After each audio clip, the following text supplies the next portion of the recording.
That morning, the city was soaked in a gentle, persistent gray. Rain slicked the streets, turning everything into a mirror of the overcast sky. Ethan was hurrying through this watery landscape, his worn shoes splashing through puddles, his mind already at the office he was late for. He was so focused on navigating the sidewalk that he almost missed it, a plain manila envelope lying precariously close to a storm drain. Something made him stop. It wasn't just another piece of trash, it felt out of place. He bent down, picked it up, and felt a strange weight to it. Curiosity got the better of him. Tucking himself under the small awning of a closed bakery, he carefully opened the unsealed flap. His breath caught in his throat. Inside were crisp $100 bills, neatly banded together. He quickly fanned through one of the stacks.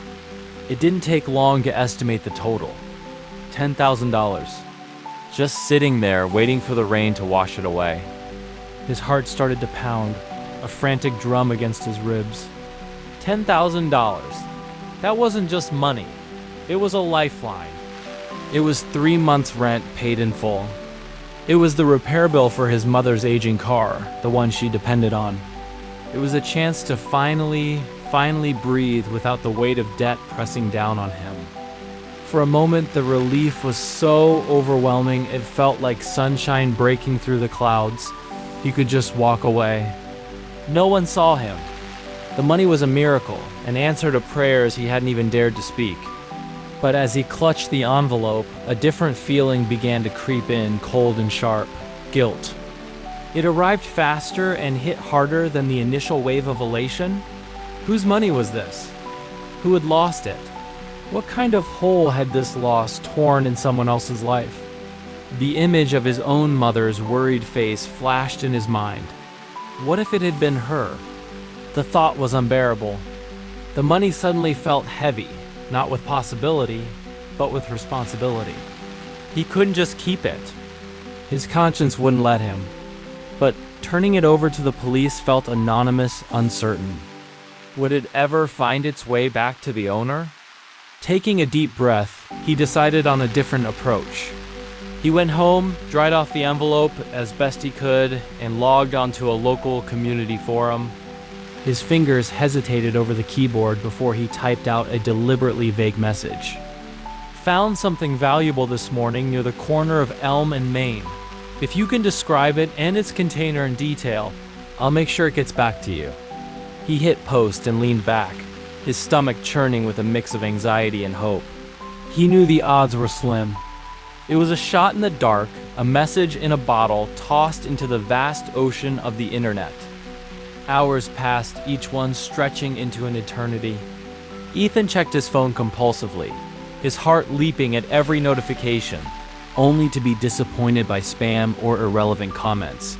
He started to doubt himself. Maybe he should have just taken the money. Maybe he was a fool for even trying. Just as he was about to give up for the night, a new private message popped up. It was from a woman named Maria. Her message was frantic and desperate. She described the plain manila envelope, the amount inside, and then the one detail Ethan hadn't mentioned, the one detail only the true owner would know. "There's a small red ink mark," she wrote. A tiny smudge on the top right corner where a pen must have leaked. Ethan's eyes shot to the envelope on his table. There it was, the small crimson blemish. Maria went on to explain. The money was an insurance payout following her husband's recent accident.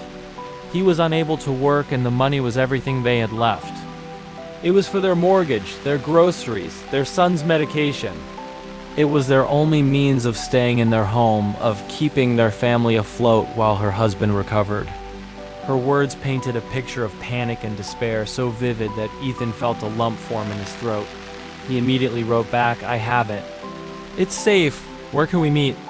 They met at a quiet coffee shop the next day. Maria's eyes were filled with a gratitude so profound it needed no words. Ethan quietly handed her the envelope. She counted the money, her hands trembling, and then burst into tears of pure relief. She tried to offer him a reward, a significant portion of the cash, but he gently refused.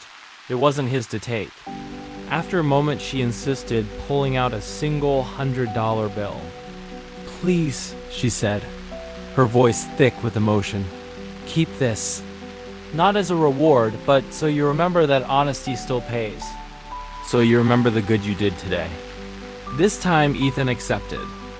That night, as Ethan sat in his small apartment, the rain had finally stopped. He looked at the single bill Maria had given him.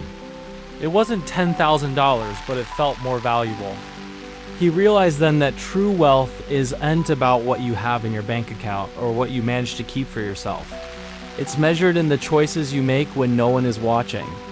It is found in the peace of a clear conscience and in the knowledge that you chose to give back, to lift someone else up even when it would have been easier to think only of yourself. And that feeling was worth more than any amount of money. Thank you so much for watching.